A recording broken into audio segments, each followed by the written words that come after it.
अस्सलाम वालेकुम। Garden Galleria bye रुमाना में एक बार फिर से आप सबको खुशामदीद।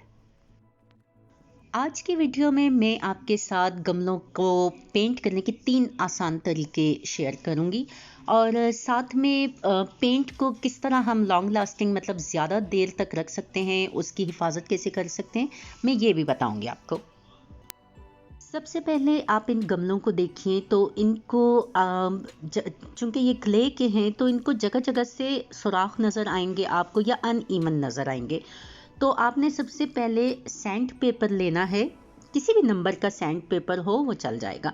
अब ये देखिए पॉट जो है वो नीचे से कितना रफ और अनइवन सा है, तो इसको इवन करना बहुत ज़रूरी होता है क्योंकि अगर मैं इनको इवन करे बगैर पेंट करूँगी तो वो कुछ दिन के बाद ये जो अनइवन प्लेस है या अनइवन सरफेस है वो झड़ जाएगी और वहाँ से आपका पेंट उखड़ जाएगा। तो इसलिए बहुत ज़रूरी है कि जब भी आप क्ले के पॉट्स को पेंटिंग करें या उनको पेंट करें तो आप उनको पहले सैंड पेपर से बहुत अच्छे तरीके से इवन कर लीजिए, हमवार कर लीजिए। इस पे थोड़ा सा आपका टाइम तो लगता है लेकिन ये चीज़ फ़ायदा बहुत देती है।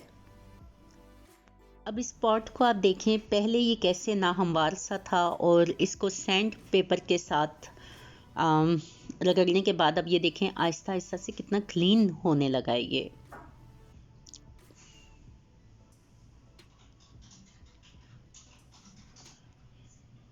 साथ साथ आप इसको किसी कपड़े की मदद से साफ़ करते जाएं या छांट दीजिए ताकि आपको पता चले कि कौन सी जगह हमवार हो चुकी है और कौन सी नहीं।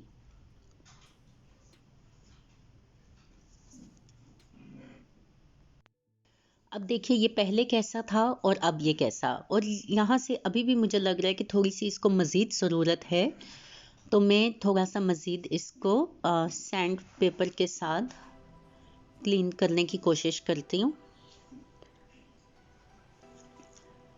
अब इसके बाद जब आप सैंड पेपर से सारे गमलों को इवन कर दें तो टब में आप इनको रख के पहले अच्छे तरीके से वॉश कर लीजिए।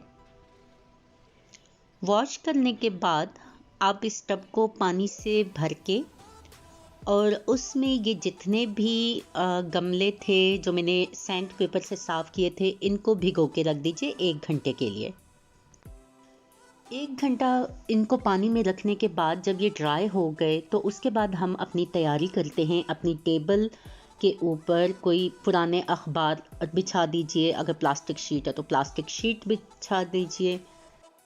उसके साथ साथ आपको जो पेंट रिक्वायर है, मैं यहाँ पे water base emulsion as a base use करूँगी तो मैंने वो रखी हुई है। बाकी के जो पेंट्स मैंने यूज़ करने हैं, ब्रशेस, पानी, ये तमाम चीज़ें जो मुझे इस काम के लिए चाहिए होंगी वो सब मैं पहले से अपनी टेबल पे सेट कर दूँगी।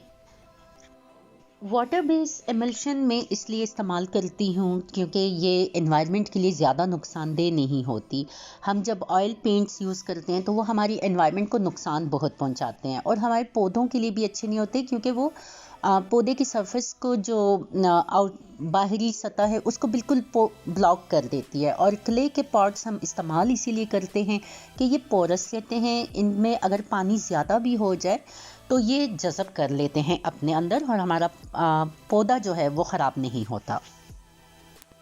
प्राइमर बनाने के लिए मैंने पहले 1 स्पून ये एमल्शन का लिया, उसमें थोड़ा सा पानी ऐड किया। 1 चम्मच के बराबर मैंने इसमें पेंट डाला था तो 1 चम्मच के ही बराबर मैंने इसमें पानी ऐड किया। फिर इसको खूब अच्छे से आपने मिक्स करना है ताकि इसमें किसी तरह के लम्प्स ना हो। अब ये देखें कितने साफ़ हो चुके हैं सैंड पेपर के साथ इनको हमवार करने के बाद, और ब्रश की मदद से मैं इस पे पहले एक कोट करूँगी। अच्छा, वाटर बेस्ड एमल्शन की एक बात ये भी बहुत अच्छी है कि ये फ़ौरन ड्राई हो जाता है। अब आप ये देखेंगे कि जैसे-जैसे मैं ये पेंट अपने पॉट पे कर रही हूँ, तो जो स्टार्टिंग एरिया था वो साथ-साथ ड्राई होता जा रहा है। जबकि ऑयल पेंट्स और एनामल यूज़ करने का सबसे बड़ा जो मुझे मुश्किल चीज़ लगती है वो यही है कि वो ड्राई भी नहीं होते इतनी आसानी से। पॉट को एक सिंगल कोट मैंने पहले किया और उसके बाद अंदर का जो रिंग है मैं उसको भी थोड़ा सा वाइट पेंट कर दूंगी। और आप अपनी रिक्वायरमेंट के हिसाब से इसको कोटिंग कीजिए। मैं 2 से 3 बार इसको वाइट बेस का कोट करती हूँ हमेशा। अब ये देखिए, इसमें अगर आपको छोटे छोटे से भी कहीं पे सुराख नज़र आ रहे हैं या अनइवन सी जगह नज़र आ रही है तो आप वहाँ पर दोबारा से टचिंग कर सकते हैं इस वाइट बेस की। इसी तरह मैं अपने बाकी के जो पार्ट्स मुझे आज की वीडियो के लिए मैंने जिन पे पेंट करना है वो सब रेडी कर दूंगी। 3 कोट करने के बाद आप देखिए कि मेरे जो पॉट्स हैं वो कितने नीट लुक दे रहे हैं। अब इन पर बारी है कलर करने की, तो कलर करने के लिए भी मैं ये एमल्शन ही यूज़ करूँगी। लेकिन कलर के लिए इनके साथ छोटे छोटे टिंटर्स आपको मिल जाएंगे। आप उन टिंटर के ज़रिए अपना जो भी रिक्वायर्ड कलर है या जो भी कलर आप बनाना चाहते हैं वो आप बना सकते हैं। मुझे यहाँ पे जो मैं प्रोजेक्ट कर रही हूँ उसके लिए मुझे येलो कलर चाहिए, तो मैं येलो कलर का ये टिंटर जितना येलो मुझे चाहिए उसी तनासब से मैं इस वाइट में इसके कुछ ड्रॉप्स ऐड करूँगी। हमेशा स्टार्ट कम से कीजिए, पहले एक ड्रॉप डालिए, उसको अच्छे से मिक्स कीजिए। अगर आपको इससे ज़्यादा डार्क चाहिए तो फिर मज़ीद आप टिंटर के कुछ ड्रॉप्स ऐड कर सकते हैं। अभी ये बहुत लेमन सा लग रहा है और मुझे थोड़ी सी येलो लुक चाहिए, तो मैं इसमें कुछ ड्रॉप्स और डाल देती हूँ।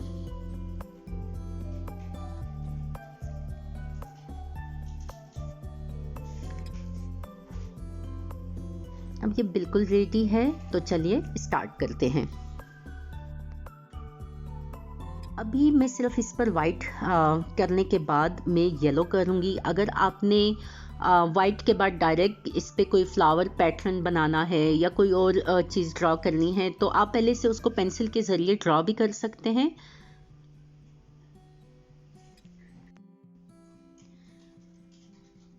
मुझे चूंकि पहले इस पे येलो बेस करनी है तो मैं इसीलिए इस पे कोई चीज़ अभी ड्रॉ नहीं कर रही। ये देखिए कितना खूबसूरत येलो कलर का पॉट पेंट हो गया। इसी तरह मैंने अपने दूसरे गमले को भी सिंपल येलो कलर का पेंट कर दिया। अब सबसे पहले मैं आपको बताऊंगी कि टेप के ज़रिए आप किस तरह पेंट कर सकते हैं गमलों पे। तो ये मैंने वाइट कलर की पेपर टेप ली। ये बहुत ज़्यादा स्टिकी नहीं होती। इसको मैं जब यहाँ से उतारूंगी तो ये मेरा पेंट जो है इसके साथ नीचे से ख़राब नहीं होगा। तो जब भी आपने गमलों पर टेप यूज़ करनी हो तो मैं आपको यही मशवरा दूंगी कि आप वाइट कलर की पेपर टेप इस्तेमाल कीजिए। जिस तरह का भी आपको डिज़ाइन बनाना है आप उसी तरीके से टेपिंग कीजिए। उसके बाद ये मैं आप ब्लैक कलर का एक्रेलिक पेंट ले रही हूँ और जिस हिस्से पर टेपिंग नहीं हुई वहाँ पे मैं ये सारा ब्लैक कलर लाइंस की सूरत में अप्लाई कर दूँगी। ये डिज़ाइन देख के ज़्यादातर लोगों ने गेस कर ही लिया होगा कि मेरे आज की इन पॉट्स की थीम क्या है।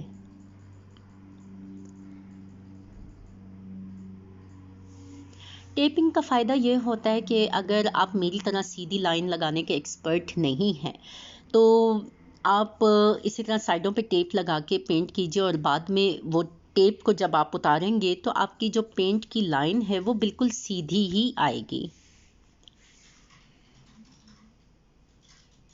कंप्लीट करने के बाद मैंने इसे रख दिया और उसके बाद मैं अब अपने दूसरे पॉट पर दूसरी टेक्निक इस्तेमाल करूँगी।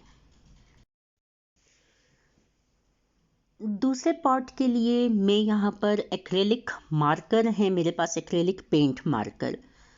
चूँकि मुझे छोटा सा ज़रा सा पतला सा काम करना था और मुझे लग रहा था कि अगर मैं ब्रश के साथ करूँगी तो वो इतनी सफाई के साथ नहीं आएगा, तो मैंने एक्रेलिक मार्कर के ज़रिए यहाँ पे छोटी छोटी सी बम्बल बीज ड्रॉ कर ली।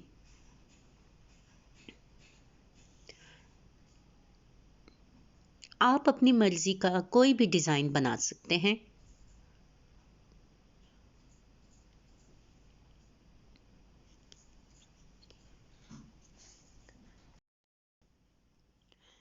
और यूँ हमारी एक बम्बल बी इस पे हो गई और हमने इसके साथ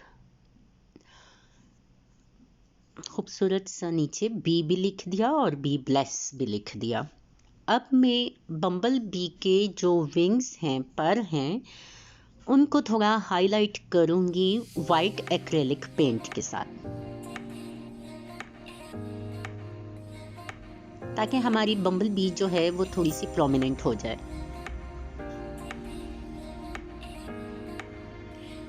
एक बम्बल बी के हमने पर जो हैं वाइट कर दिए। अब हम अपनी दूसरी बम्बल बी के भी विंग्स जो हैं वो वाइट कर देंगे। ये हो गई दो टेक्निक्स। अब तीसरी टेक्निक के लिए मैं यहाँ पे ऑरेंज और ग्रीन कलर को मिक्स करके यहाँ पे ब्राउन कलर मैंने थोड़ा सा बनाया और मैंने एक मार्कर की बैक साइड इस्तेमाल करते हुए अपने पॉट्स पे बी हाइव के जो टम्बलिंग ब्लॉक्स होते हैं वो मैंने इस मार्कर की मदद से ड्रॉ कर दिए। इसको एज अ डॉटिंग टूल भी आप कह सकते हैं कि मैंने इसको इस्तेमाल किया।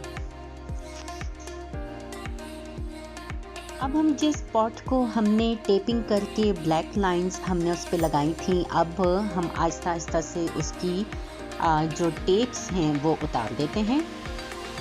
आपके तमाम पेंट ड्राई हो जाएं तो उसके बाद आपने इसको वाटर रेजिस्टेंट तो बनाना है, तो उसके लिए मैं ये लेकर स्प्रे का इस्तेमाल करती हूँ, क्योंकि ये बहुत जल्दी ड्राई हो जाता है। आप चाहें तो दूसरी वार्निश भी इस्तेमाल कर सकते हैं, लेकिन उसके लिए आपको 3 से 4 घंटे इंतज़ार करना होता है कि वो अच्छे से ड्राई हो जाए।